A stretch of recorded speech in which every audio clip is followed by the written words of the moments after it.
Kita sedang terbang melewati planet-planet di tata surya, melewati Mars, Jupiter, Saturnus, Uranus, dan Neptunus. Kemudian kita melaju ke ruang gelap di luar ujung dunia kita. Kita telah sampai di tempat tujuan. Ini adalah awan Oort. Awan Oort merupakan wilayah hipotetis di sekitar tata surya yang berisi banyak sekali asteroid dan balok es. Kemungkinan di sana komet terbesar dalam sejarah manusia telah lahir. Dan kini komet itu mengarah ke matahari. Bernardinelli Bernstein ditemukan secara tidak sengaja dalam suatu survei energi gelap. Teleskop di bumi diarahkan keluar angkasa yang jauh. Tujuan utamanya adalah mempelajari lebih lanjut tentang bagaimana alam semesta berkembang. Para astronom juga ingin membuat peta alam semesta yang dapat diamati dengan lebih mendetail. Ilmuwan menganalisis lebih dari 80.000 gambar dan menemukan suatu objek bergerak. Lokasinya sangat dekat dengan bumi. Diameternya besar sekali, 100 km, atau setara dengan lebar Danau Michigan. Komet ini sudah aktif dengan ekor panjang di belakangnya. Biasanya, komet mendapat ekor saat mendekat ke matahari. Panas matahari menghangatkan permukaan komet, kemudian materi ringan seperti es mulai menguap. Lalu awan uap dan debu terbentuk, membentang jauh di luar komet. Bernardinelli Bernstein terlalu jauh dari matahari untuk mulai memanas. Artinya, permukaannya punya komposisi berbeda. Mungkin terbentuk dari karbon monoksida padat. Ini meningkatkan terangnya komet. Makanya, komet ini dapat dilihat menggunakan teleskop di bumi. Kita bisa membandingkan Bernardinelli Bernstein dengan meteorit terbesar yang pernah jatuh di bumi. Sekitar 66 juta tahun lalu, planet kita ditabrak meteorit selebar 10 km. Saat itu, gelombang ledakan dari tabrakannya mengelilingi bumi beberapa kali. Gelombang tsunami yang disebabkan olehnya lebih tinggi dari gedung pencakar langit tertinggi, dan energi dari ledakannya membakar area di sekitarnya. Hampir semua makhluk hidup, termasuk dinosaurus dan ikan prasejarah, punah. Meteorit ini meninggalkan kawah yang ukurannya 3 kali Manhattan. Tempat itu kaya akan belerang. Lalu zat ini menguap karena panas yang abnormal dan berkumpul menjadi awan besar. Ini menyebabkan hujan asam yang membasahi bumi selama beberapa minggu selanjutnya. Komet yang baru kita temui ini 10 kali lebih besar. Kalau komet ini terbang ke bumi, kamu akan melihatnya dengan mata telanjang jauh sebelum tabrakan terjadi. Bentuknya mirip bintang yang bergerak di langit malam. Beberapa hari sebelum komet mencapai bumi, kamu dapat melihatnya bahkan pada siang hari. Kamu juga bisa melihat ekornya yang panjang. Saat komet ini menembus atmosfer, suara ledakan yang begitu keras akan muncul hingga kamu bisa mendengarnya di belahan bumi lain. Saat itu terjadi, komet akan mulai memanas karena bergesekan dengan udara dan mulai terbakar. Puing-puing yang tak terhitung jumlahnya akan memisahkan diri dari meteorit utama dan jatuh ke bumi. Segera setelah Bernardinelli Bernstein menyentuh permukaan bumi, kita akan melihat kilatan cahaya yang begitu terangnya hingga dapat mengalahkan matahari. Dalam sepersekian detik, energi berukuran kolosal akan berubah menjadi panas. Ini akan menciptakan ledakan terdahsyat dalam sejarah planet kita. Sebongkah tanah besar akan terlepas dan terlempar ke udara. Gelombang ledakannya akan membakar apa saja dalam radius beberapa ratus kilometer. Apinya akan terus menyebar ke segala arah, menekuk dan mematahkan pohon. Pada akhirnya, gelombang ini akan mencapai pegunungan salju dan memicu longsor besar yang akan menutup banyak desa. Gelombang ledakan akan mengitari bumi, menghancurkan kaca gedung di semua benua. Saking tingginya, gelombang tsunami yang terjadi akan menutup seluruh kota pesisir. Gempa bumi yang paling kuat dalam sejarah akan menghancurkan tanah dan menciptakan retakan yang dalam. Setelah tuburukan terjadi, miliaran ton debu dan abu akan naik ke udara. Awan hitam raksasa akan sepenuhnya menghalangi sinar matahari. Bumi akan masuk ke dalam kegelapan. Semua puing di udara mulai meleleh. Semua berubah menjadi lava cair dan jatuh kembali ke permukaan, menyebabkan lebih banyak kerusakan. Abu dan debu di udara menutupi matahari selama beberapa bulan ke depan. Selama waktu ini, suhu di bumi akan turun beberapa derajat. Meski bersembunyi di tempat penampungan dan bangkar dalam tanah, orang-orang serta semua organisme hidup lainnya di bumi takkan bisa bertahan dari kejadian ini. Untungnya, Bernardinelli Bernstein takkan mendekati bumi.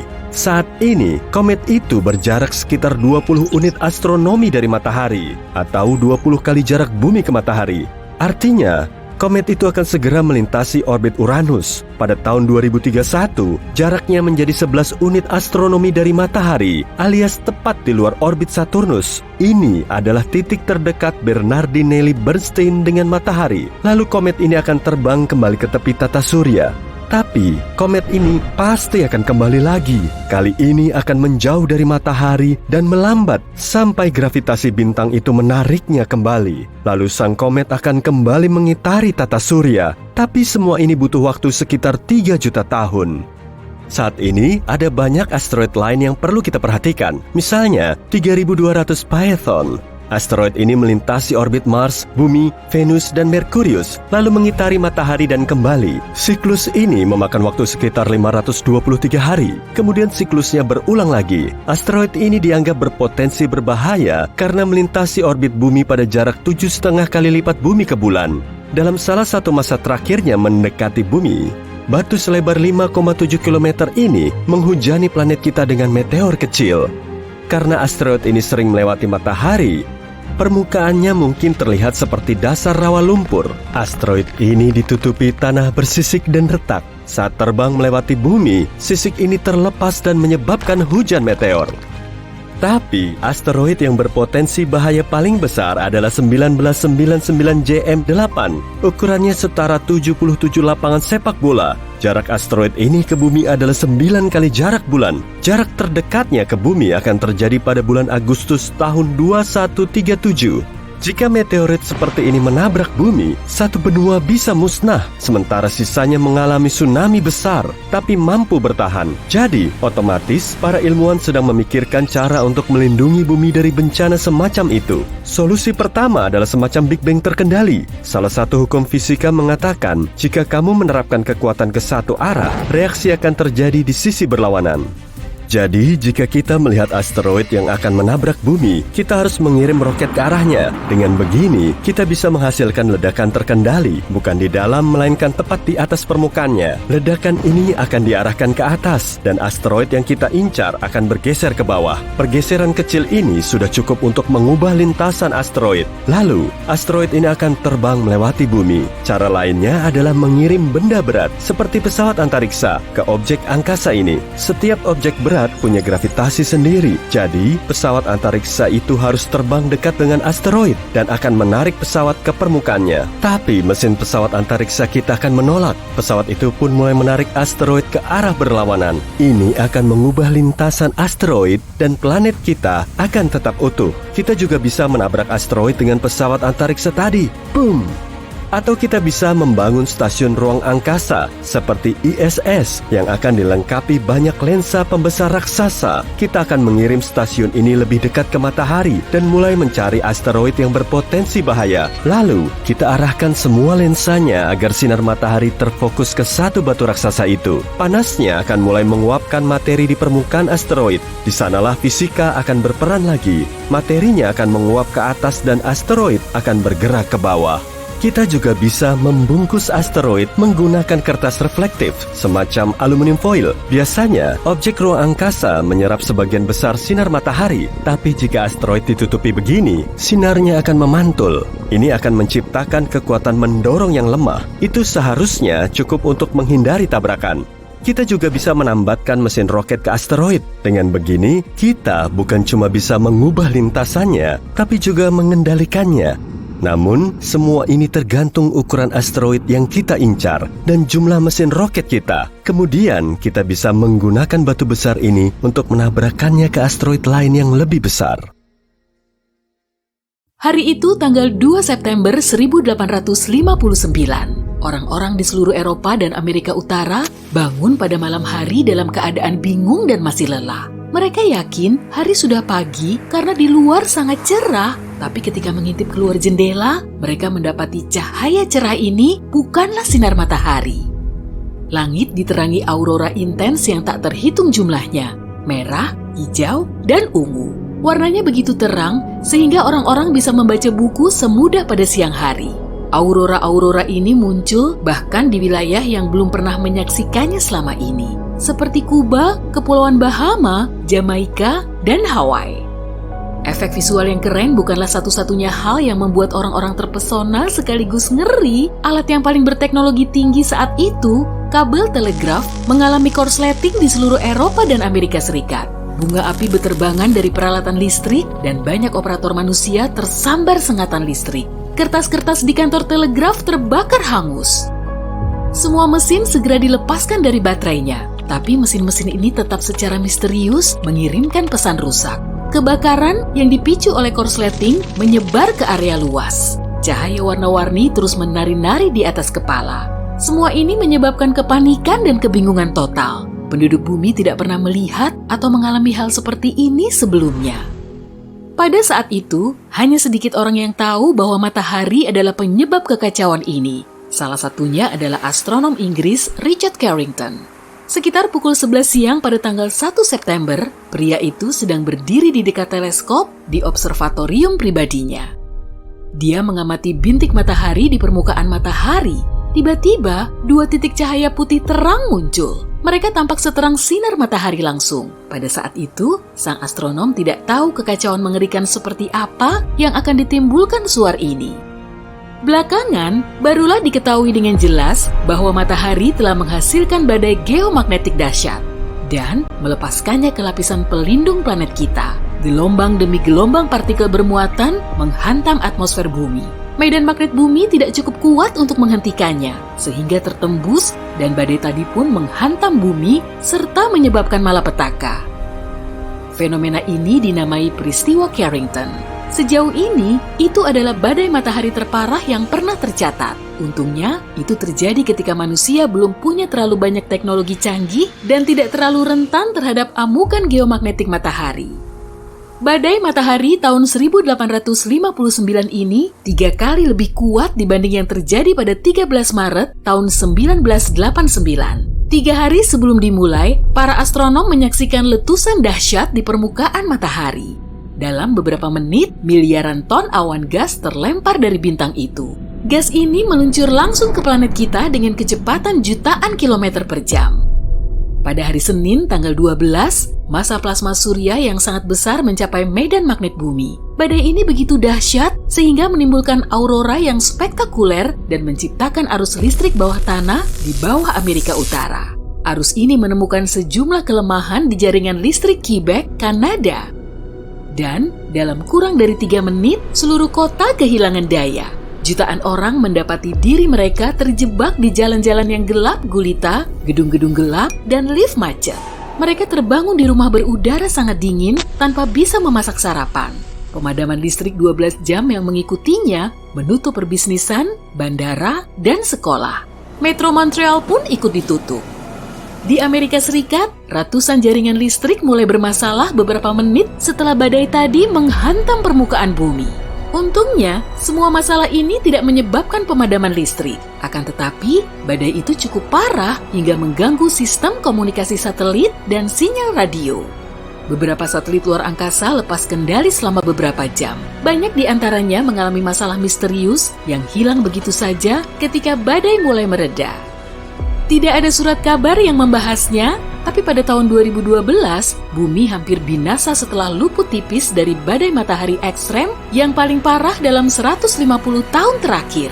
Pada 23 Juli, astronom di Pusat Perakiraan Cuaca Antariksa di Colorado melihat 2 awan partikel energi.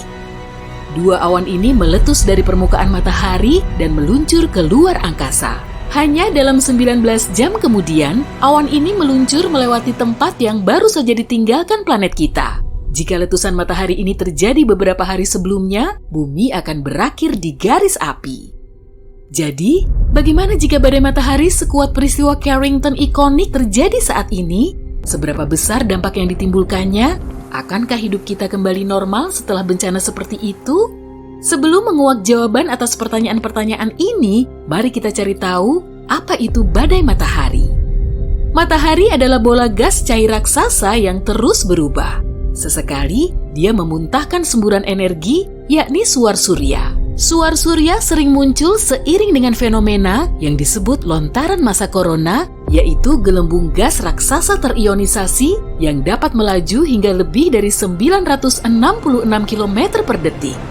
Letusan gunung berapi terkuat di bumi tidak ada apa-apanya jika dibandingkan suar surya yang melepaskan energi 10 juta kali lebih kuat. Dalam beberapa menit, satu suar surya dapat mengeluarkan miliaran ton partikel bermuatan.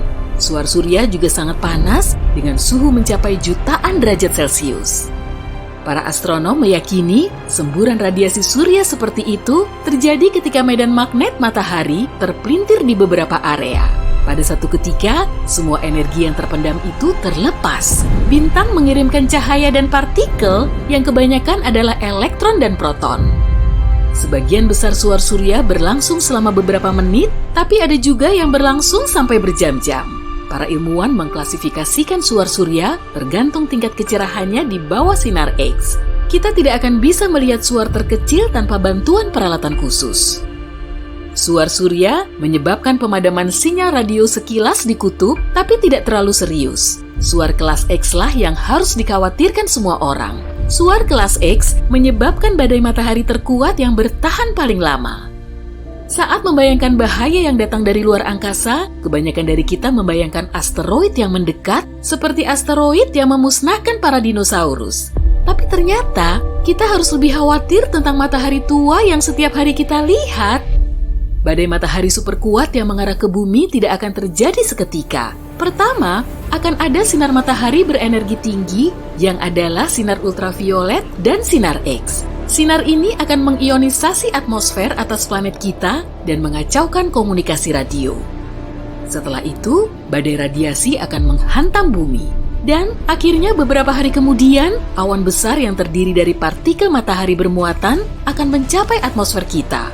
Partikel-partikel ini akan berinteraksi dengan medan magnet bumi dan mendatangkan malapetaka di seluruh dunia. Jika badai matahari hebat terjadi di masa sekarang, dampaknya akan dimulai dengan mengganggu GPS dan melumpuhkan satelit. Jika ada astronot yang sedang berjalan di luar angkasa pada saat itu, mereka hanya punya beberapa menit setelah kilatan cahaya pertama untuk mencari tempat berlindung. Pesawat luar angkasa mereka kemungkinan besar akan terlindung dengan baik dan cukup aman. Tantangan utamanya adalah masuk ke sana tepat waktu. Setelah itu, badai akan terus mengganggu komunikasi satelit. Itulah sebabnya banyak aktivitas harian kita, mulai dari menelpon teman hingga membayar menggunakan kartu kredit, akan terganggu. Tapi, salah satu konsekuensi terburuk adalah pada jaringan listrik. Lonjakan daya yang disebabkan partikel dari matahari akan merusak transformator raksasa. Butuh waktu lama untuk menggantinya, apalagi jika ratusan atau bahkan ribuan rusak bersamaan. Di beberapa tempat matinya satu jaringan listrik akan membuat yang lainnya rusak juga, menciptakan reaksi seperti domino. Bayangkan hidup tanpa listrik selama sehari, sebulan, atau bahkan setahun. Tidak ada lampu, tidak ada komputer, dan tidak ada ponsel. Sistem pasokan air rusak, tidak ada makanan di supermarket. Ditambah lagi, tanpa listrik, hampir mustahil bagi kita untuk menyalakan kembali jaringan listrik yang sudah rusak. Badai matahari yang dahsyat akan merugikan manusia sekitar 15.000 sampai 30.000 triliun rupiah. Dan itu hanya selama tahun pertama setelah bencana itu terjadi. Dunia membutuhkan 4 hingga 10 tahun lagi untuk pulih. Dampak nominal pada segala jenis satelit saja akan mencapai 980 triliun rupiah.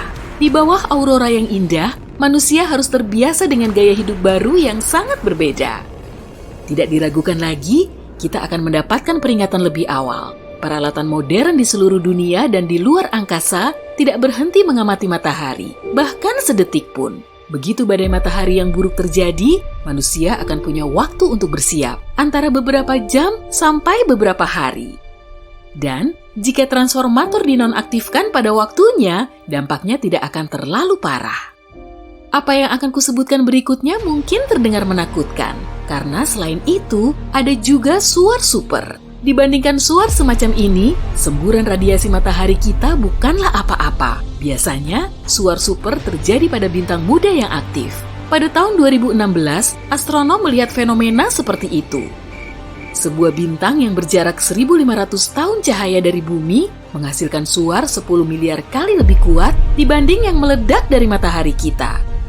Bukan berarti kita aman di sini, di bumi. Bahkan, matahari paruh baya kita tahu cara menghasilkan suar super. Tapi meski bintang muda bisa memancarkannya seminggu sekali atau bahkan lebih sering, bagi matahari kita itu hanya sekali dalam beberapa ribu tahun. Namun tetap, jika orang-orang tidak tahu cara melindungi bumi, satu suar super saja dapat merusak lapisan ozon kita dan membinasakan kehidupan di bumi. Sekitar 800.000 tahun yang lalu, ada asteroid raksasa melesat di ruang angkasa, kemudian jatuh ke bumi. Kekuatannya begitu dahsyat, sampai-sampai 10% permukaan planet kita berselimut gumpalan puing hitam dan kehijauan. Material yang berkilau di angkasa ini dikenal sebagai tektite atau batu satam. Awalnya, tektite mencair oleh panas akibat meteorit, kemudian terus dingin dan berubah rupa menjadi kerikil hitam yang mengkilap. Jejak tektite ini tersebar di seluruh Asia Tenggara hingga ke wilayah timur Antartika. Dari sinilah para ilmuwan mengetahui proses tabrakan meteorit raksasa tersebut. Para peneliti telah mencurahkan waktunya hampir selama seabad untuk mencari kawah raksasa yang dihasilkan oleh tabrakan ini. Tapi tektite-nya terlalu menyebar, sehingga bikin mereka kesulitan menentukan lokasi persisnya. Dan baru-baru ini, sekelompok ahli dari berbagai universitas telah berupaya mencari titik tabrakan tersebut. Mereka meneliti sejumlah kawah yang berlokasi di Tiongkok dan Kamboja, tapi nggak ada satupun yang terbentuk oleh tabrakan meteorit.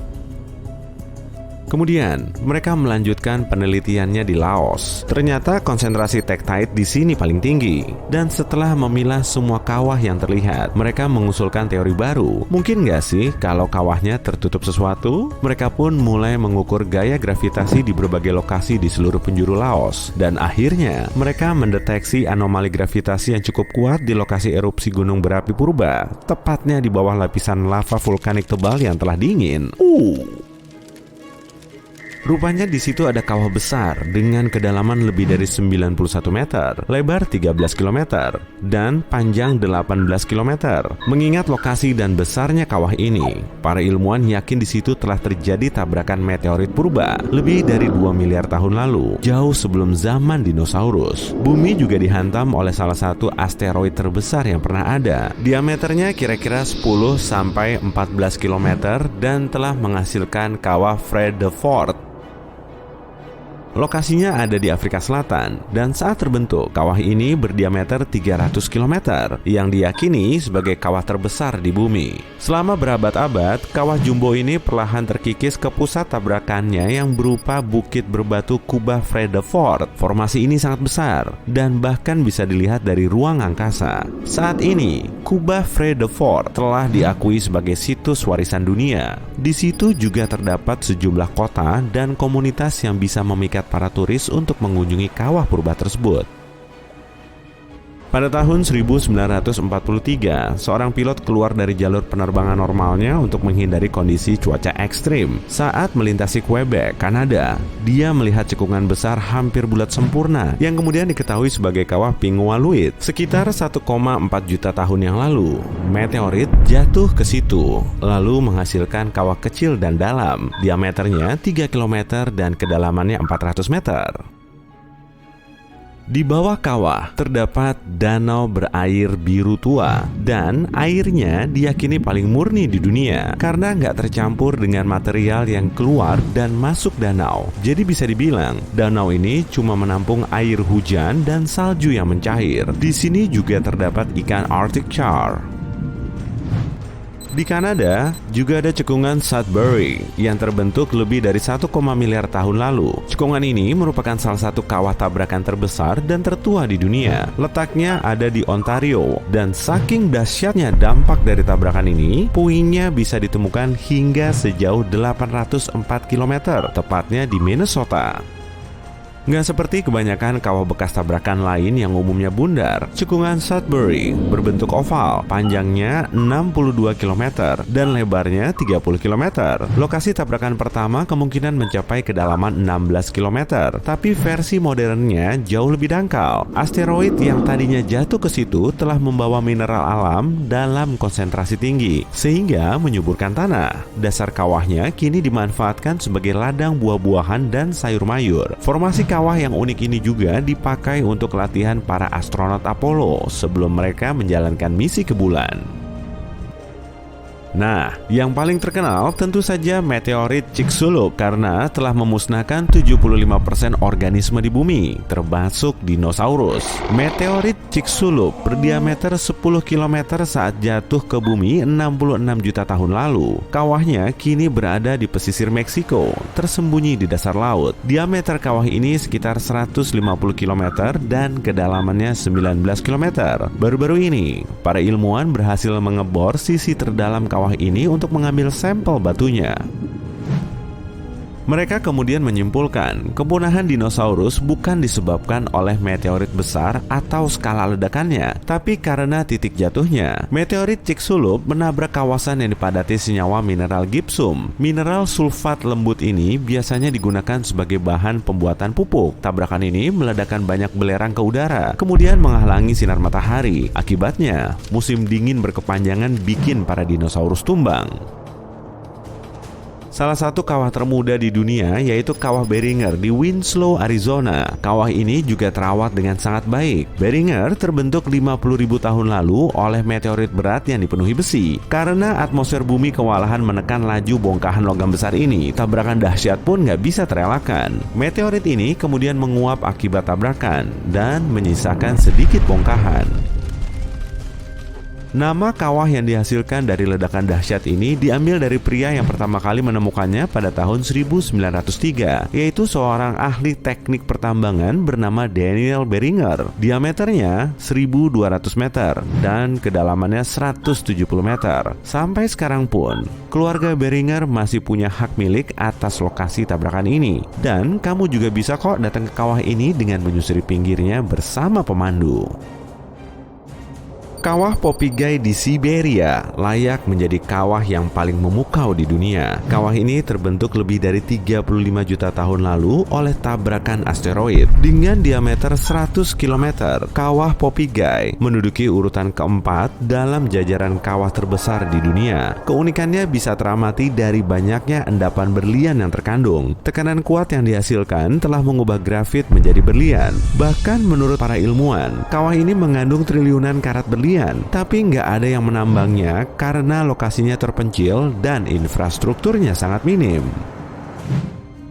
Pada tahun 1530 sebelum Masehi, sebuah meteorit menerobos ke atmosfer bumi, kemudian hancur berkeping-keping. Pecahan meteorit ini terbakar dan menghujani permukaan bumi. Akibatnya, terbentuk sejumlah kawah di pulau Estonia kecil, Saaremaa. Kawah terbesarnya berdiameter 110 meter, kedalamannya 21 meter, dan airnya berwarna biru. 8 kawah kecil yang muncul saat tabrakan juga bisa ditemukan dalam radius 804 meter dari kawah terbesarnya.